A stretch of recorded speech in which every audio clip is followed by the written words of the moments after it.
You were there. At your first birthday, you were there. Your first steps, your first words, the first time you saw snow or the sea or your own reflection. You were present at the most important moments of your life. And you remember none of it. For almost everyone on Earth, memory starts around age 3. And even then, it is fog and fragments until 6 or 7.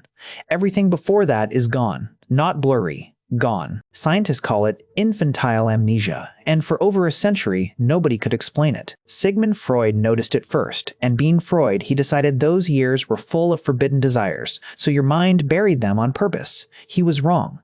Babies are not hiding scandals. But the mystery he named is real, and it is deeper than it sounds. Because here's the paradox. Babies are the best learners on the planet. In their first 3 years, they'll learn to walk, to recognize hundreds of faces, to read moods, to understand a language from scratch, and often too. You learn the hardest things you will ever learn during exactly the years you cannot remember learning anything. How can a brain that learns everything remember nothing? For decades, the standard answer was that baby brains simply cannot record memories yet. The hippocampus, the brain's memory recorder, is unfinished. No recorder, no recordings, nothing to recall. Reasonable, tidy, and apparently wrong. In 2025, researchers at Yale did something nobody had managed before. They put awake babies into a brain scanner, showed them pictures, and watched the hippocampus in real time. When a baby saw a new picture, the hippocampus lit up and encoded it. Later, when shown that picture next to a new one, the baby stared longer at the one they had seen before.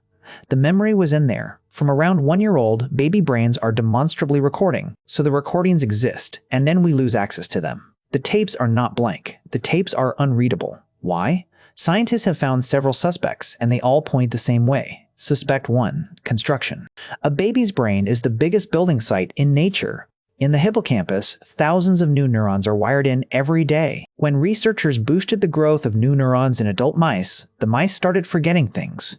The construction work was overriding old circuits. Your earliest memories may not have faded. They may have been built over, like a town under a new motorway. Suspect 2. Language. You experienced your second year of life without words. Adult memory is organized around language. It files events as stories. Your baby memories were recorded in a format with no sentences and no narrator. Even if the files survive, your adult mind may simply be unable to open them. Suspect 3. You. A memory needs a main character. The sense that there is a me this is happening to develop somewhere around your second birthday. Before that, experiences may be recorded like security camera footage. Events, sensations, light.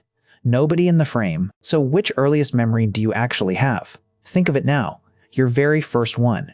Here is something you should know. When researchers surveyed thousands of people about their first memory, nearly 4 in 10 described one from before age 2.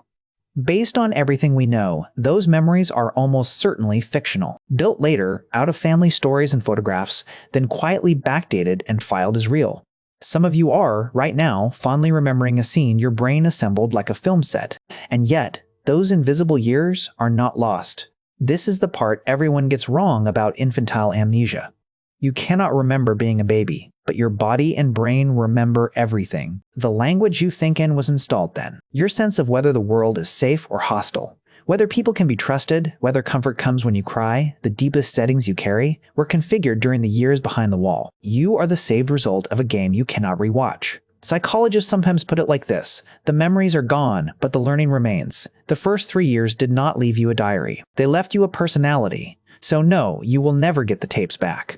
The first chapters of your story were written in ink only a baby could read, by an author who no longer exists. But you read their work every single day. You are it.